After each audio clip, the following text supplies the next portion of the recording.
Okay, now we will talk about space.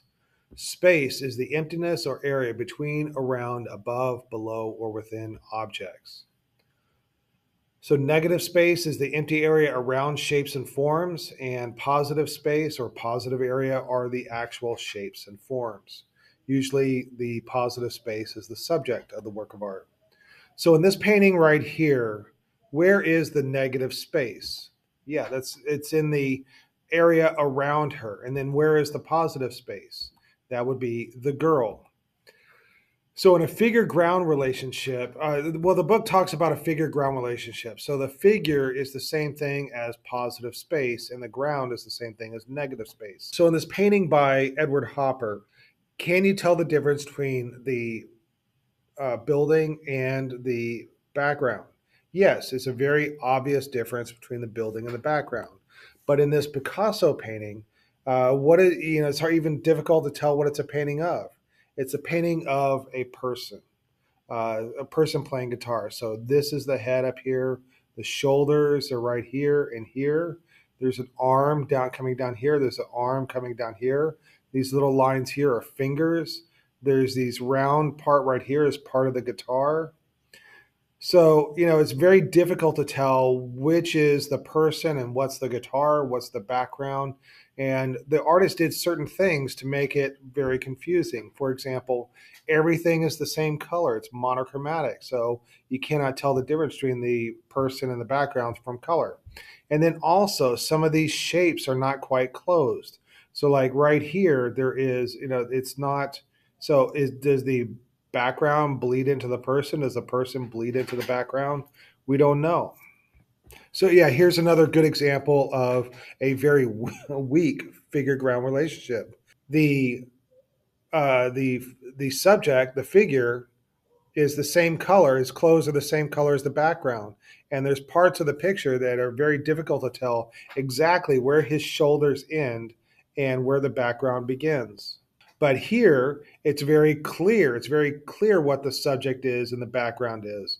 In fact, De Chirico even outlined it. So we have the outline of the form to help us see the very strong figure ground relationship here. Large negative spaces surrounded by positive shapes give let me back up. Large negative spaces around positive shapes give a lonely feeling. So, with all this empty space, there's a little bit of a lonely feeling in this painting, that it's a little bit like lost and empty. And Edward Hopper certainly uses this concept where he often has people in these that are very small in these large shapes, and that helps to make them give that feeling of loneliness of the person.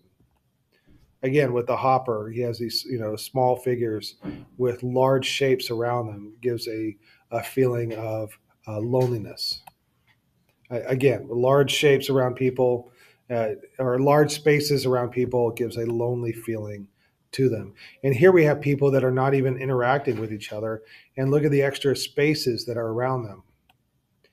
Then, when positive shapes are crowded together, it gives a feeling of tension or chaos. So, for example, in this painting right here, it can you tell what it's a painting of? Well, it's a painting of war, but it takes you a few minutes to like really look at it to see what's going on. And then I ask my students, there's two elephants in this painting. Can you locate them? And it's difficult for them to locate because there's so much going on. But elephants are so big. Like, how can you miss an elephant? But the elephants are disguised in here. But it's hard to see the elephant because they're so crowded. It's so much going on. You can't really see and tell what's going on, or where everything is.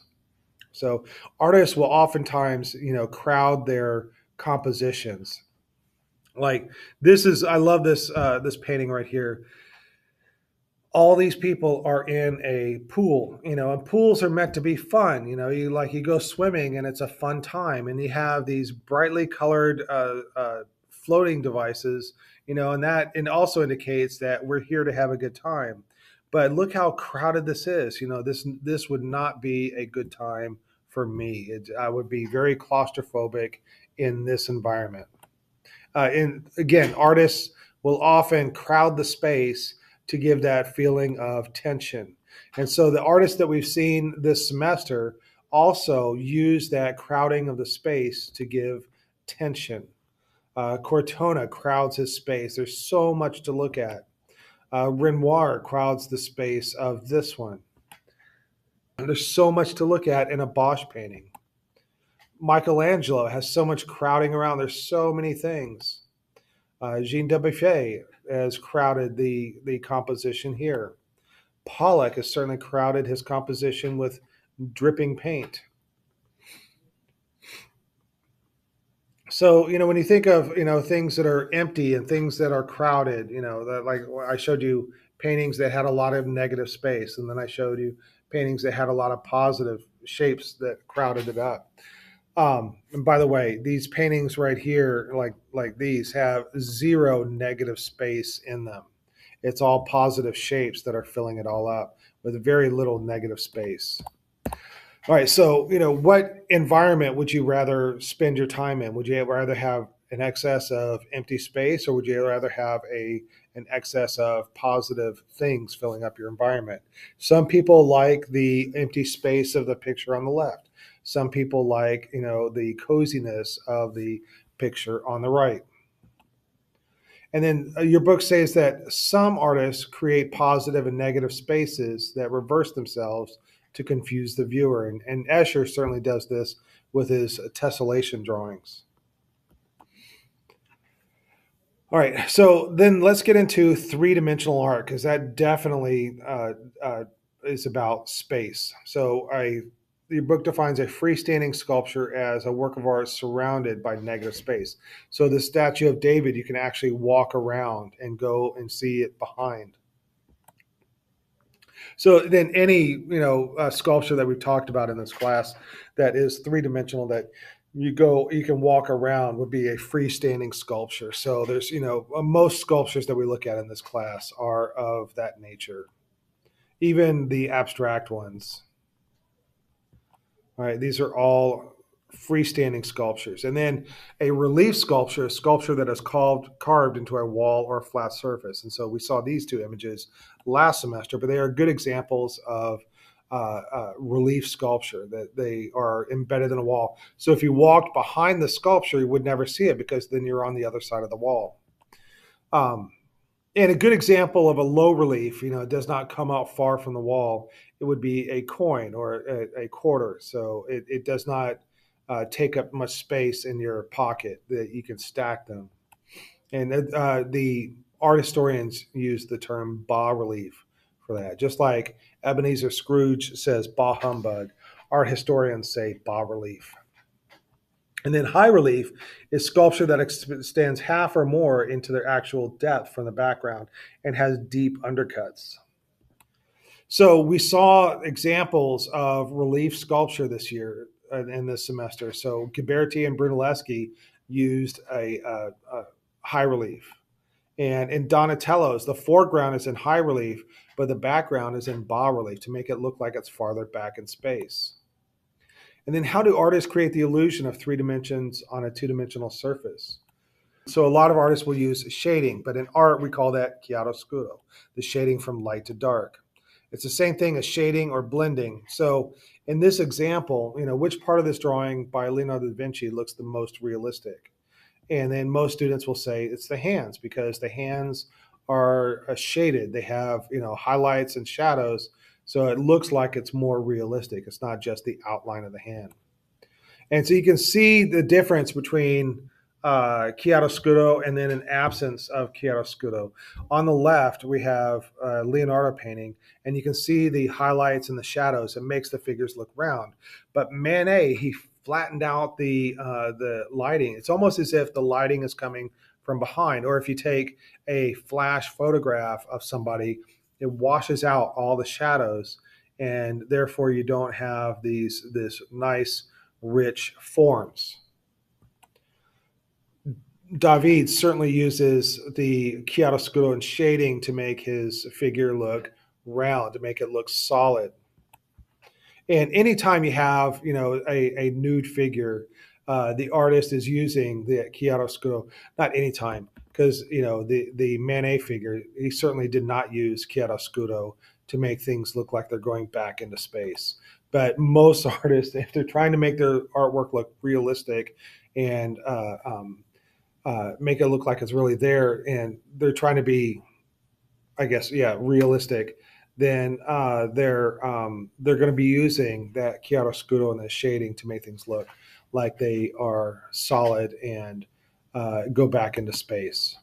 Then you can see it a lot in artwork. So there's so many artworks, but I'll just pick up a few. Like you can see the shading on the horses. So then, let's look at this flat space. So the Egyptians were very flat in their space. It almost looks like there is zero space going back into the distance. When I look at Egyptian art, I think of somebody standing on a ledge. They can't go forward, they can't go backward, or even a department store window display. It's a very shallow space. The figures would be, if there were more figures and they're trying to walk past each other, it would be difficult because it's such a shallow space. And that's what the Egyptians had. So we can find that shallow space in a lot of artworks. Especially with modern art, if we, like the Renaissance art, they're really trying to get away from that shallow space. And then during the modern art, they're trying to get back to that shallow space. So, this lack of shading on the figures, turning the forms into geometric forms, and then the background is at the same distance from the viewer as the figures. It's a very flat and shallow space. Even though the mountains are in the distance and they're small, the way that they're painted, with these big brushstrokes, and then the large brushstrokes on the sea, and then the large brushstrokes on the foreground, that creates this lack of depth that we see in the painting.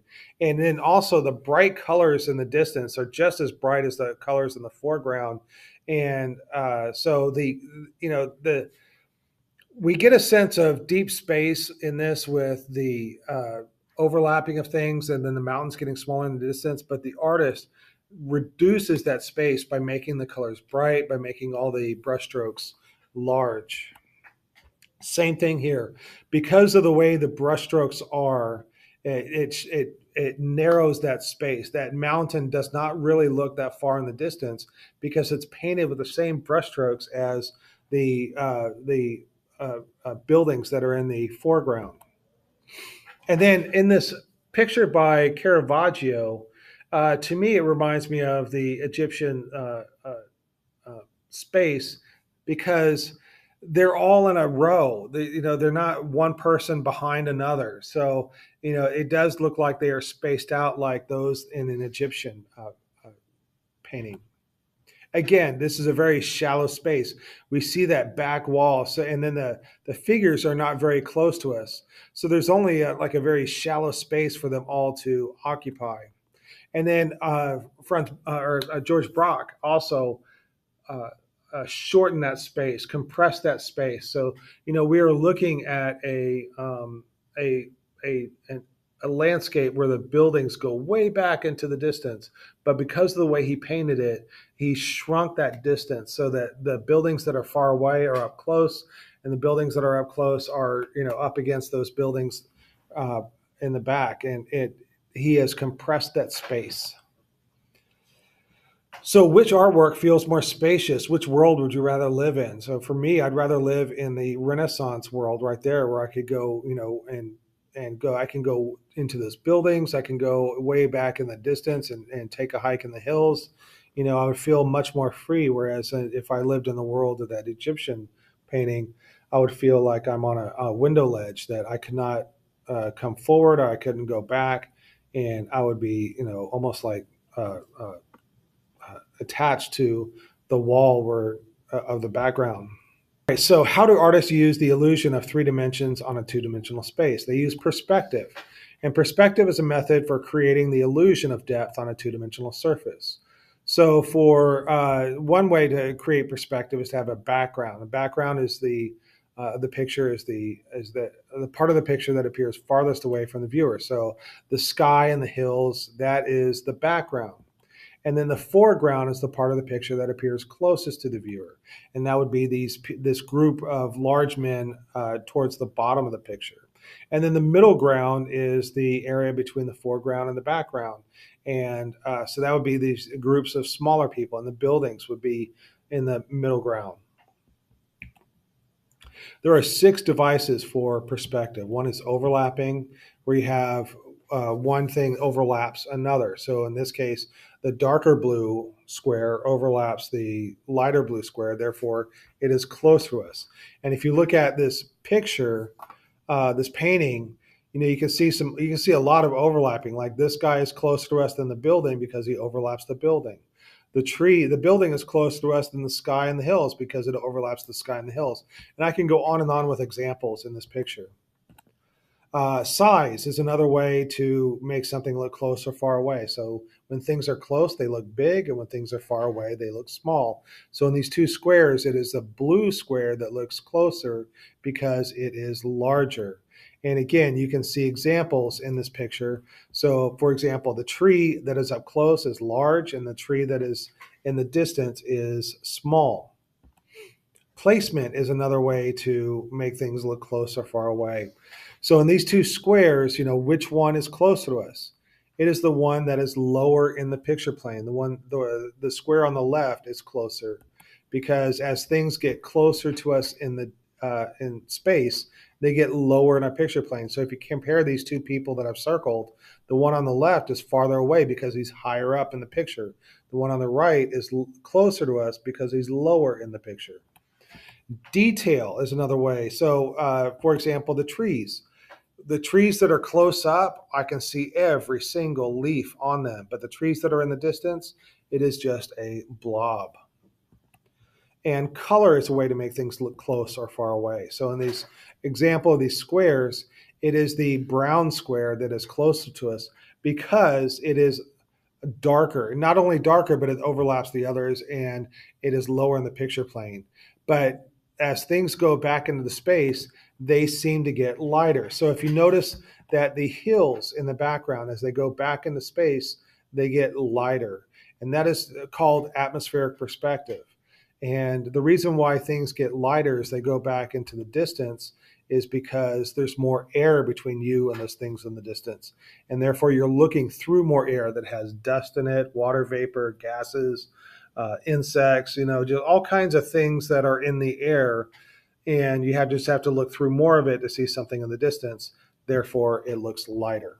And then finally, there's converging lines. So we use these system of lines that go back into the distance, and we can see those converging lines in this picture that point towards the center of the picture. And so as we look through some of the artworks from the semester, then we can see how artists make things look close or far away. For example, the buildings overlap the train, and they're also lower in the picture plane. And there's also these converging lines that go towards the background. We have all kinds of the laws of perspective in this one.